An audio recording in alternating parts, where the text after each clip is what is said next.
선지자란 자기가 좋아서 말씀 전하는 사람이 아닙니다. 하나님 시켜서 하는 거예요. 목사도 자기가 좋아서 하는 거 아니야. 하나님 시켜서 하는 험난한 십자가의 길입니다. 누군가 그래요. 서치라이트 받으니까 뭐 영광의 자리 같아도 목사는 고난의 자리입니다. 하나님 말씀을 전하는 사람이에요. 근데 환영받지 못해요. 하나님 말씀에 전하는데 죄인들이니까 싫은 거예요. 아무리 좋게 말해도, 쉽게 말해서 바르게 살라. 죄인들은 좀 삐딱하게 살고 싶은 마음, 본능이 있는데, 그리고 죄의 본능이 있는데 바르게 살라니까 누가 좋아하겠어요. 좋게 말해도. 좀 심하게 말하면 심판이 있을 거다 이러면 다 싫어하잖아요. 그러니까 환영받지 못해요. 오늘 이사야도 그랬습니다. 그렇지만 이사야에게 떨어진 하나님의 말씀을 전하지 않을 수가 없어. 그게 선지자입니다. 오늘 본문 이사야서 5장 1절로 7절은 포도원에 대한 노래 형식입니다. 아름답게 시작하잖아요. 사랑하는 사람이 있는데 포도원이 있도다. 정말 그 목가적인 그림이 그려지잖아요. 예. 저도 대학 청년 시절에 포도원을 여름에 한번 놀러 간 적이 있어요. 포도밭에.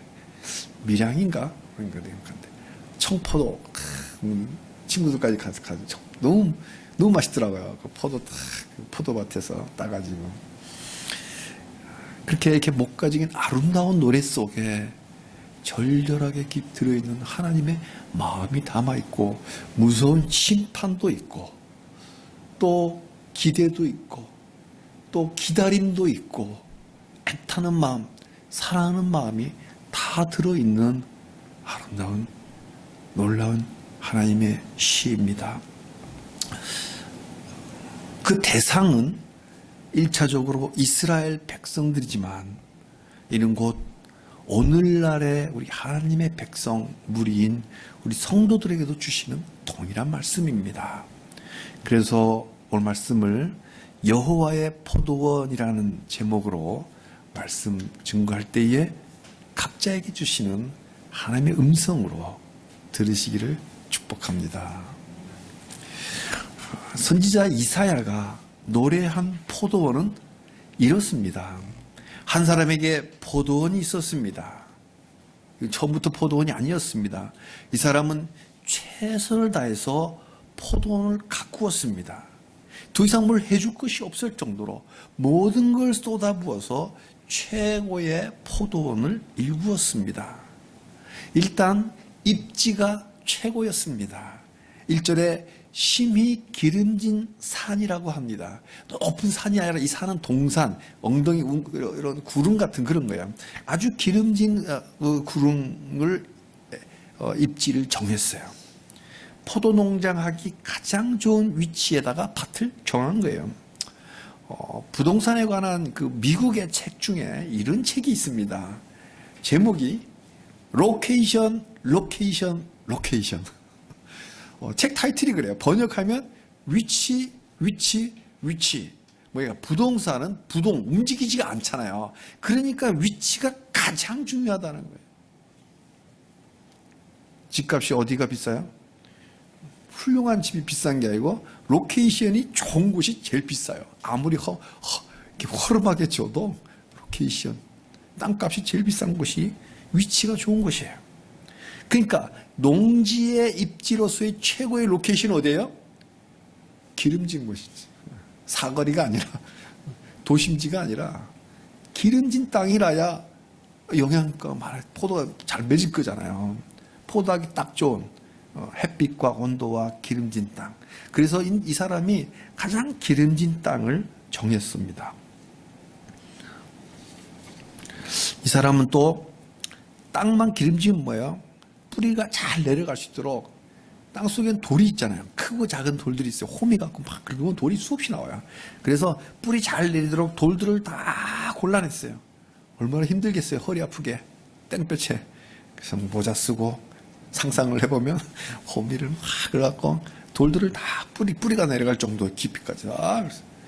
그래서 안 그래도 기름진데 돌이 하나도 없는 그런 옥토가 되었습니다. 그리고 나서는 울타리를 칩니다. 왜요? 여기 내 거야가 아니라 짐승들이 산 짐승들이 들어와서 포도 그 냄새를 맡으면 맛있잖아요. 그러니까 짐승들이 달라서 다 따먹을 거 아니에요. 그래서 짐승들 들어오지 말라고 포도 파헤치지 못하도록 울타리를 튼튼하게 만들었습니다. 그리고는 한가운데 망대를 높게 만들었어요. 우리 촌에도 가면 망대 있잖아요. 사다리 올라가고 정자처럼 딱 만들어가지고 그렇게 만들어 놓고는 드디어 포도나무를 심습니다. 근데 종자가 최고로 극상품 포도나무를 심었습니다. 극상품. 상품 중에서도 극상품인 거거든요. 그러니까 아주 베스트를 다한 거예요. 최선을 다한 거예요. 이 사람 뭘 기대했을까요? 뭘 기대하고 이런 수고를 했을까요? 당연히 최고급 극상품 포도를 원했을 겁니다. 그죠? 최고의 포도. 근데 막상 걷어보니까 뭐예요? 들포도였습니다. 들포도. 생각만 해도 침이 도는 그런 달콤한 포도가 아니라 떨뜨름한 포도 있잖아요. 떨뜨름한 포도. 모양만 포도지 맛이 정말 포도 맛이 아니기 때문에 상품성도 없어요. 그러니까 가치가 없는 거예요. 다시 말해서 가짜다. 이게. 모양은 포도인데 맛은 포도 맛이 아니야. 가짜야, 가짜. 이 어찌된 일일까요? 하나님의 원리는 들판의 원리, 그죠? 뿌린 대로 거두는 게 하나님의 원리라는 거예요. 그 우리 속담에도 콩 심은 데 콩 나고 팥 심은 데 팥 난다. 하나님의 원리이기 때문에 다 아는 거예요. 옛날에 성경책이 없어도 자연의 원리 속에서 다 아는 거예요. 많이 뿌리면 많이 거둔다.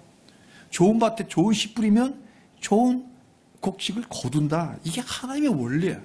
그러니까 극상품 포도나무 심었으면 당연히 극상품 포도가 나오는 게 당연한 하나님의 원리예요. 근데 어찌된 일일까요? 기가 차서 하나님도 다시 묻습니다. 그래서 하나님 묻는 거예요.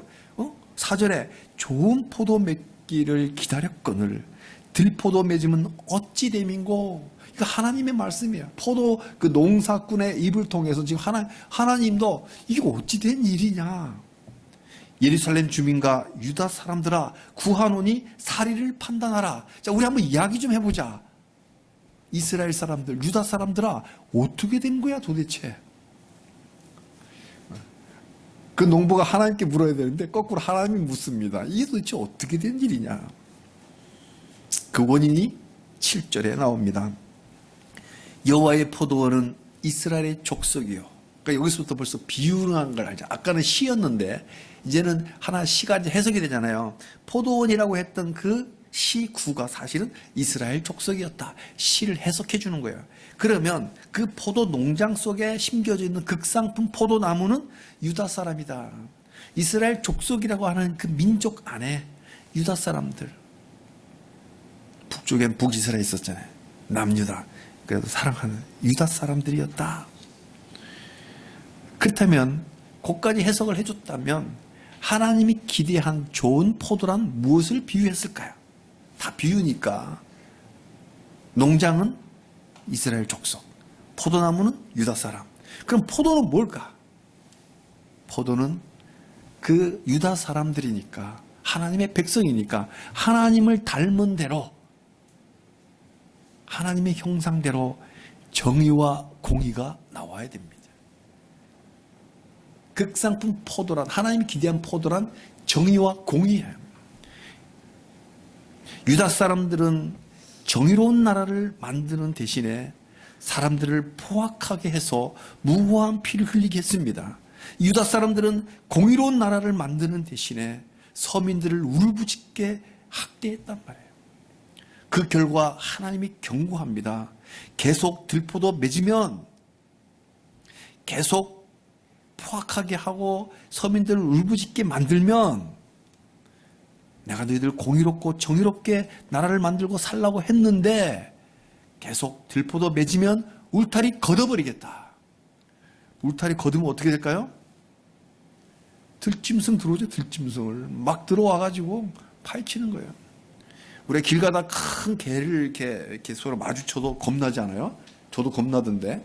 요즘은 애완견이 조그만 게 아니라 큰 개들도 애완견이 있어요. 막 목줄 메고 다녀요. 그래서 불가피하게 지나칠 때가 있으면 좀 겁나요. 제가 터키를 가니까 터키는 개가 그냥 놓아놨어요. 주인도 없어. 근데 온순해요. 막 다니는데 숨칫숨칫한데 온순해. 그래갖고 가게마다 먹이를 나눴어요. 그래서 막 먹고 그냥 사람들하고 동일하게 다녀요. 그러다 보니까 좀 지나가니까 겁이 안 나는데 어쨌든 한번 딱 마주치면. 근데 산에서 한번 산돼지 한번 멧돼지 한번 만나봐요. 그럼 감당 안 돼요. 그러니까 울타리 걷어버리면 들짐승들 와서 짓밟아버리고 다 먹어버리고 농장은 황폐하게 됩니다. 더군다나 구름조차 몰지 않게 해서 하나님이 비를 주지 않겠다. 그럼 그 비옥한 밭이 비 안 주면 그냥 바짝 말라버리는 거예요. 황무지가 되어버립니다. 무서운 경고죠. 무서운 하나님이 아니라 사실은 경고를 줬기 때문에 기회가 아직 있는 거잖아요. 아직 기회가 있기 때문에 은혜로운 하나님이십니다. 이 이사야의 경고에는 하나님 메시지가 분명합니다. 첫째로 하나님 주신 메시지는 우리는 극상품이다. 사람은 상품에 비유해서 좀 안 됐지만 비유니까 시적으로 극상품 포도다. 우리는 최고인 거예요. 최고. 옆 사람 한번 보십시오. 정말 최고인가? 최고예요? 눈, 코, 입 다 달렸죠? 어찌 그렇게 이쁘고 멋있는지. 그죠? 네. 우리 옆 사람 한번 축복했으면 좋겠습니다. 당신은 최고입니다.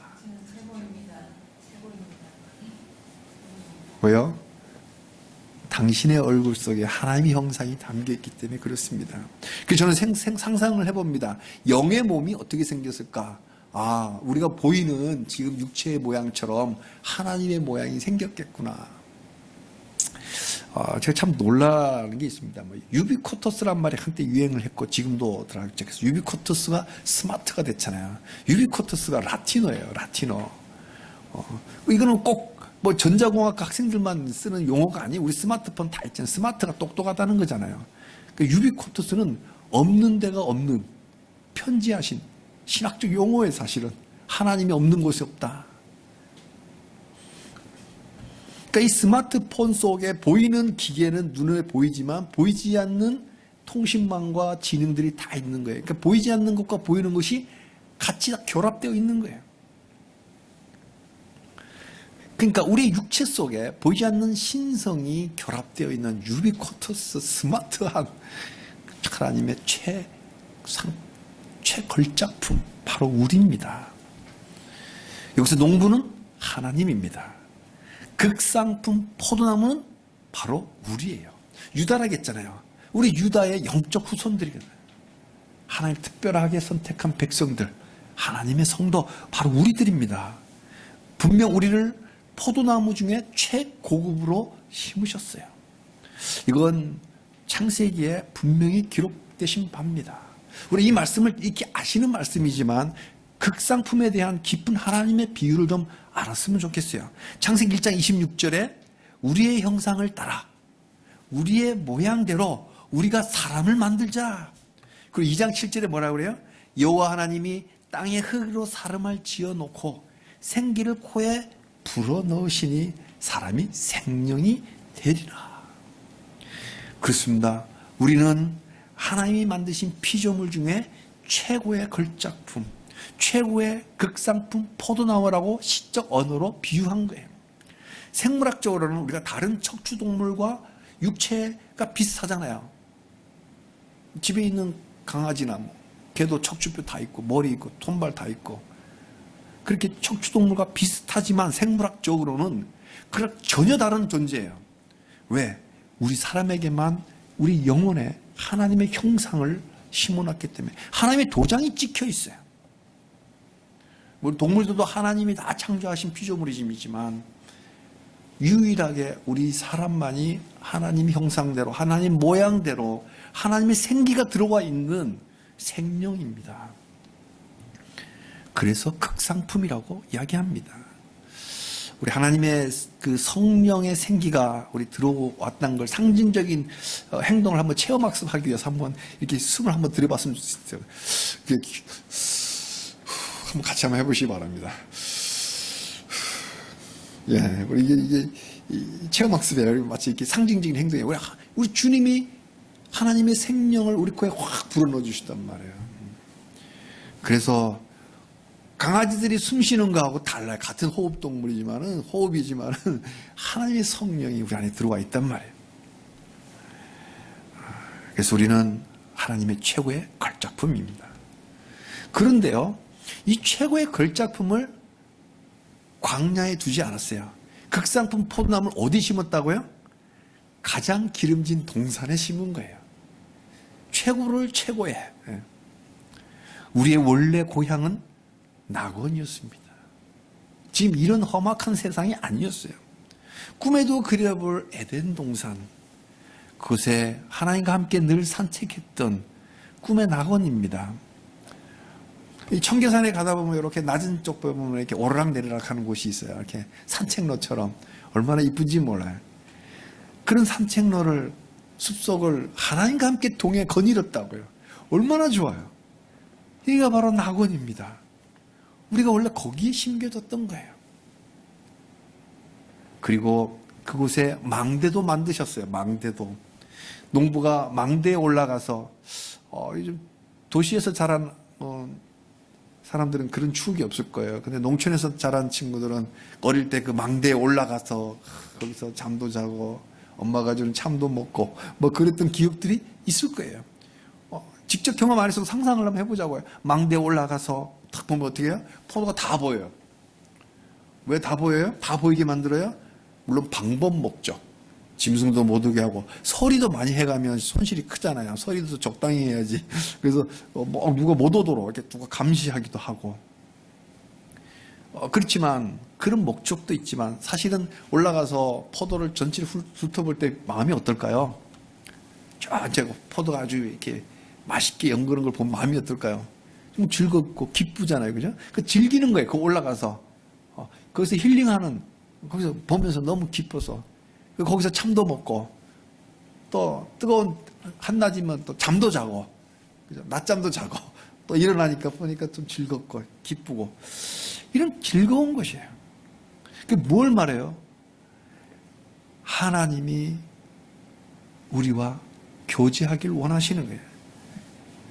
하나님은 포도원 중앙 한가운데 망대를 만들어 놓았듯이 포도원 농부가 하나님은 우리들 한가운데 임재하셔서 늘 우리와 함께 교제하고 늘 우리와 함께 대화하며 그렇게 기뻐하시기를 원하신 거예요. 포도원 한가운데 망대를 만들었다는 게 우리가 늘 임재하셔서 흩어진 교회일 때는 각자 내 마음 가운데 임재하시고 모아져 있는 교회일 때는 우리 한가운데 임재하셔서 우리와 함께 하시기를 원하시는 거예요.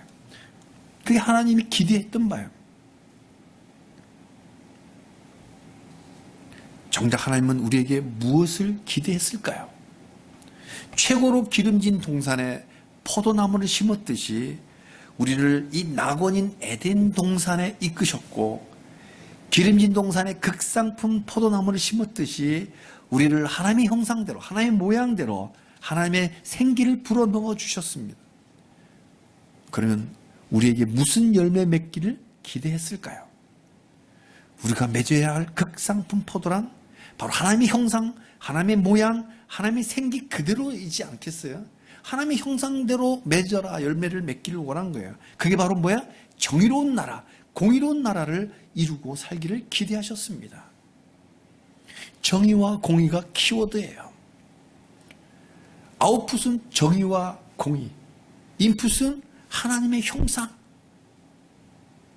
프로세스는 우리들의 순종해 가는 삶. 굉장히 공학적인 설명인가요? 인풋이 들어가서 프로세스를 거쳐서 아웃풋이 나오는 거예요. 생산 공정처럼. 그 삶을 보고 열방을 그 다른 나라들이 다 볼 거 아니에요. 그래서 그 다른 나라들도 동일하게 야 저렇게 공의로운 나라, 정의로운 나라가 정말 좋은 거구나. 그래서 확산되길 바란 거예요. 전 인류가 모두가 다 이런 평화로운 나라, 공평한 나라 되기를 원하셨던 거예요.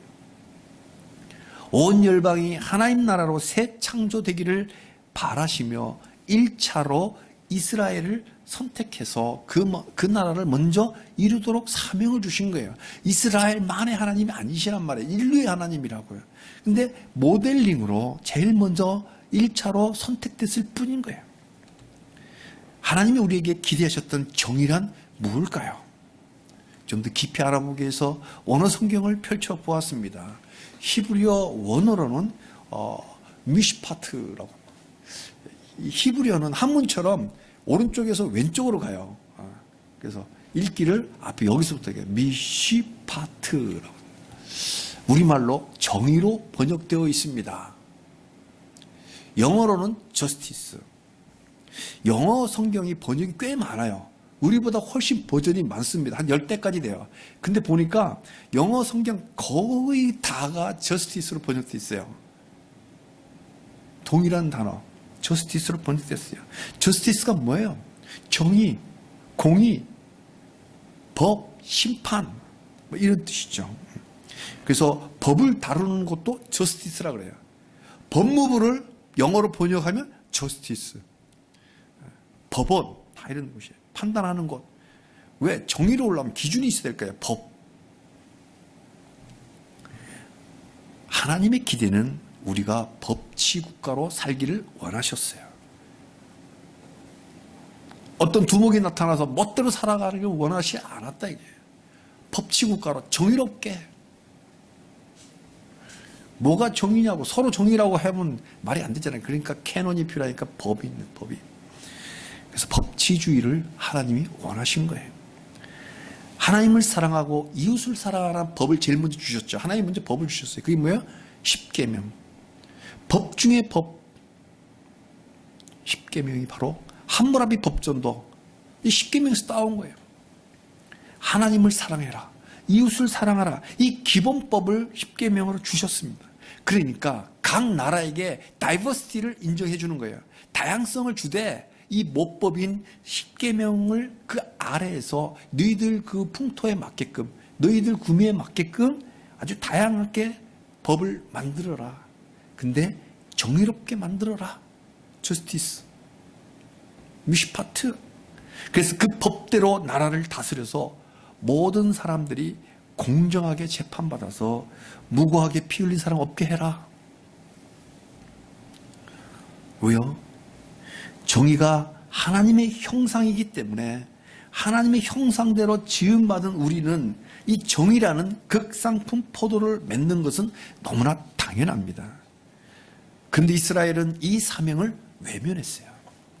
도리어 포악했습니다. 포악은 뭘까? 뭐가 포악일까? 대충 느낌은 오는데 정확하게 알기 위해서 다시 원어 성경을 펼쳐봤습니다. 보니까 미스파라고. 한번 보십시오. 우리 번역된 다른 언어로 번역된 것은 이 하나님의 이 깊은 심령을 몰라요. 근데 원어로 보면 정의는 미스파트. 근데 이 미스파트를 하지 않고 뭘 했어요? 미스파하를 한 거예요. 발음이 비슷하죠. 발음이 비슷한데 정반대의 뜻이에요. 정의로운 게 아니라 유혈, 학살이에요. 포학이라고 단어되어 있는데 그 의미는 학살하는 거예요. 유혈이 낭자도록 학살해버리는 거, 이게 바로 미스파하예요. 여기에 바로 언어 유희가 있습니다. 언어 유희. 유희는 뭐 놀이가 아니라 그만큼 시적인 높은 표현이에요. 왜 비슷한 척하면서 정반대로 하느냐? 왜 정의로운 척하면서 학살하느냐? 왜 미스파트 하는 척하면서 미스파하느냐? 끝단어 하나만 딱 다르잖아요. 우리가 히브리어는 전문적으로 몰라도 똑같이 생겼잖아요. 끝에만 달라요. 그죠? 그러니까 겉으로 정의로운 척하면서 사실은 칼질하고 있는 거예요. 그런 짓 하지 마라. 이 뜻이 하나님이 강조하고 있는 거예요. 여기에 바로 가증스러움이 있는 거예요. 사기꾼이죠, 사기꾼. 미스파트인 척하면서 실은 미스파하하는, 이게 바로 사기. 겉으로는 정의를 외치면서 민심을 훔쳐가면서 실제로는, 그러니까 어리석은 백성들은 정말 정의로운 줄 알아, 자기 뽑은 지도자가. 근데 그 이면에 실제로는 학살을 자행하는 그런 가증스러운 나라가 만들어진 거예요. 이런 나라, 이런 정권, 이런 민족, 하나님의 진노 아래 있습니다. 1차로 누가 맞았어요? 이스라엘, 유다가 맞다 맞은 거예요. 그 유다가 망한 거예요. 그 뒤로 동일한 원리는 적용됩니다. 우리나라는 지금 어떻습니까? 예나 지금이나 인류의 역사가 되풀이되는 것은 그것도 정말 뼈아픈 그런 역사가, 고통의 역사가 되풀이되는 이유가 뭘까? 우리 인류가 똑똑한 것 같아도, 지성이 있는 것 같아도 너무나 멍청해요. 배우지 못하니까 바보예요, 바보. 배우지 못해. 그렇게 경험해놓고도 역사를 통해서 배우지 못하는 민족은 희망이 없습니다. 배우지 못했기 때문에 죄성이 같은 인간이기 때문에 예나 지금이나 죄성이 똑같거든요. 그러니까 똑같이 반복하는 거예요. 철저하게 배웠다면 거기서 교훈을 얻어 안 그럴 건데 배우지 못해. 머리로만 배우지 몸으로 배우지 못하기 때문에 죄성이 똑같으니까 똑같은 죄를 반복합니다. 그러니까 오늘 본문 2700년 전에 이스라엘을 경고한 하나님의 말씀이지만 동일하게 현재 우리나라 정권을 향해서 경고하는 말씀이고 또한 그 주권을 가진 우리 국민을 향한 하나님의 경고예요. 정권이 어디서 나와요? 우리 헌법, 국민으로부터 나온다고 헌법이 돼 있잖아요. 그러니까 국민에게 책임이 있는 거예요. 이런 정의로운 나라, 공의로운 나라 만들지 못하면 1차적으로는 정권자들이 매를 맞겠지만 궁극적으로는 국민들이 매를 맞는 거예요. 울타리 걷어버린다잖아요. 하나님이 맡고 있는 울타리 걷어버리면 그 나라 망하는 건 한순간입니다. 하나님은 공의로운 나라를 원하셨어요. 우리에게 기대했어요. 극상품포도 공의로운 나라, 정의로운 나라뿐만 아니라 플러스 공의로운 나라. 자, 공의가 뭘까? 한번 또다시 찾아봤습니다. 성경을 찾아보니 츠다카, 의로움, righteousness. 이것도 영어 성경을 쭉 보니까 거의가 다 righteousness. 이렇게 번역이 동일하게 돼 있어요. 구부러지지 않고 올바로 똑바로다. 이 스트레이트 똑바른 거예요. 올바름, 올고듬이라 그러잖아요. 제가 한 번씩 가는 어느 공원에 가보면 큰 돌에다가 바르게 살자라고 이렇게 딱 써 있어요. 어디 가면 착하게 살자 이렇게 써놓은 글을 종종 봅니다. 한 번씩 본 기억이 나시죠? 바르게 살자. 이게 바로 우리를 향하신 하나님의 기대입니다. 하나님의 뜻입니다. 하나님의 모양대로 지어진 우리가 바르게 사는 건 너무나 당연한 거예요. 이게 공의로운 게 바르게 사는 거, 의롭게 사는 거. 그런데 이스라엘은 이 사명을 등졌습니다. 그 결과 여기저기서 억울한 사람들이 울부짖게 되었습니다. 여기에도 동일한 언어 유희가 또 등장합니다. 부르짖다는 것은 이 원어로 보니까 차카입니다. 차카. 어떻습니까? 의로움이라고 하는 차다카와 울부짖는 차카 구분이 되십니까? 그 사람들이 원어로 치다카 차카 이야기하면 우리 듣는 외국인들은 참 구분이 잘 안 가는 거예요. 얼핏 들으면 그 말이 그 말 같습니다. 그만큼 비슷한 척하면서 가증스럽게 하지 마라. 나는 치다카하다라고 하면서 실제로는 차카하고 있으니까 올바른 나라인 척하면서 실은 올바르지 않으니까 여기저기서 울부짖는 소리가 하늘을 찌릅니다. 민생이 도탄에 빠지는 나라는 하나님이 하나님이 그림을 그린 나라가 아니에요. 민생이 힘들게 사는 그런 나라는 하나님이 꿈꾼 나라가 아니라고. 민생들이 자유롭고 즐겁고 행복한 그런 나라를 하나님은 설계하셨고 그러라고 사람을 하나님 형상대로 만들고 코에 생기를 불어 넣어주신 거예요. 그런데 이 어찌됨인고 하나님이 한탄하십니다. 세상이 미쳐 돌아가 한탄합니다. 이 어찌됨인고 하나님이 이사야를 통해서 경고하십니다. 울타리를 걷겠다. 울타리를 걷겠다. 그러면 들짐승 밀려와 포도나무 다 먹어치워버리고 포도나무가 짐승에 짓밟혀 버립니다. 제가 한 번은 그 남한산성에 있는 한 텃밭에 가본 적이 있는데 이 산돼지가 막 내려와가지고 그 발자국이 이만해요.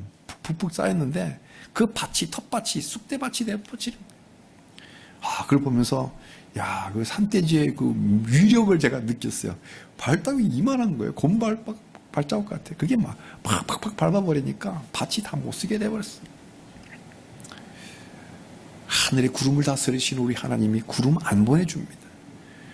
비 한 방울 내려오지 않아요. 그러면 그 좋던 포도원이 한순간에 황폐해져 버립니다. 정의를 외면하고 독재로 민생을 울부짖게 만드는 권력은 하나님이 반드시 심판하십니다. 그런데 이 말씀은 한 나라의 권력자들만을 향한 말씀이 아니에요. 개인도 마찬가지예요. 민족을 향한 경고이기도 하고 개인에게도 주는 경고의 말씀입니다. 개인의 삶에도 하나님의 형상대로 공정하고 올바르지 않게 살아간다면 그 인생은 좋은 포도원을 가진 것 같지만 그거 한순간에 날아가 버립니다. 그렇지만 은혜로운 하나님은 아직도 참으시며 기다리십니다. 아직은 기회를 주신 거예요. 걷겠다 했지 걷지를 아직 안 하신 거예요. 경고해 주신 거는 뭐냐? 기회 주시는 거예요. 기회 주실 때 회개해야 합니다. 악인에게나 선인에게나 동일하게 햇볕 비춰주잖아요. 의로운 자에게나 악한 자에게나 동일한 비를 내려주십니다. 계속해서 건강 주시고 못된 짓 해도 건강 주시고 힘 주시고 옷도 입혀주시고 음식도 주시잖아요. 그렇다고 하나님이 안 계신다고 착각하면 오산입니다. 하나님 없이 살아가는 사람들은 숯불을 자기 머리 위에다 이고 살아가는 거예요. 하나님의 은혜가 여전하기 때문에 아직 그 목숨을 유지할 뿐인 거죠. 하나님이 숯불을 기울이면 그 순간 그 인생 끝이 납니다. 사랑하는 성도님들, 하나님은 지금도 인내하며 기다리십니다. 지금도 회개할 기회를 주십니다. 독생자 예수님을 십자가까지 다 내어줬잖아요. 내가 무엇을 더하랴? 이 포도원을 위해서 내가 더 뭐 할 게 없다. 우리 하나님은 독생자 예수님까지 십자가에 내어주신 거예요. 할 게 없어. 다 하셨어요. 다 주셨어요. 더 이상 뭘 할 거냐? 그런데 돌아오는 게 왜 이렇게 정의롭지 못하고 공의롭지 못하냐? 울타리 거둘 수밖에 없다. 그러니 빨리 회개하고 돌아오라. 그 경고 속에 하나님의 초청장 거룩한 초대가 있는 거예요. 그 은혜를 봐야 됩니다. 사랑하는 성도님들, 나라든 개인이든 희망은 하나밖에 없어요. 정의롭지 못했고 공의롭지 못했음을 지금이라도 정직하게 나부터 고백해야 돼요. 정권자가 정의롭지 못하고 비판하기 전에 나부터 정의롭지 못했음을 먼저 고백하고 먼저 회개하고 하나님 앞에 서야 됩니다. confession이 우리 신앙의 첫 출발점이에요. 그리고 내 마음을 열어 하나님의 형상, 하나님의 모양으로 다시 지으심을 받읍시다. 하나님의 생기를 크게 들이마십시다. 우리 안에 있는 성령께서 기뻐하십니다. 길은 오직 예수님, 그 예수님을 그리스도로 믿는 것밖에 없어요. 그리스도가 외국어잖아요. 크리스트, 주님이란 말이에요. 예수를 주로 믿는 것밖에 없습니다. 예수님을, 나의 주님을 믿으면 새로운 피조물이 됩니다. 하나님의 형상으로 새롭게 창조되어 하나님이 기대하셨던 정의로운 삶, 공의로운 삶으로 우리나라는 억울한 사람이 없는 그런 제사장의 나라가 될 것입니다. 우리 모두 새 사람으로 하나님이 기대한 그 나라 우리가 만들고 또 우리 각자에게 하나님이 기대하신 삶이 있어요. 나에게 기대한 삶이 있습니다. 그 삶을 우리 각자 살아내시기를 주님의 이름으로 축복합니다. 아멘.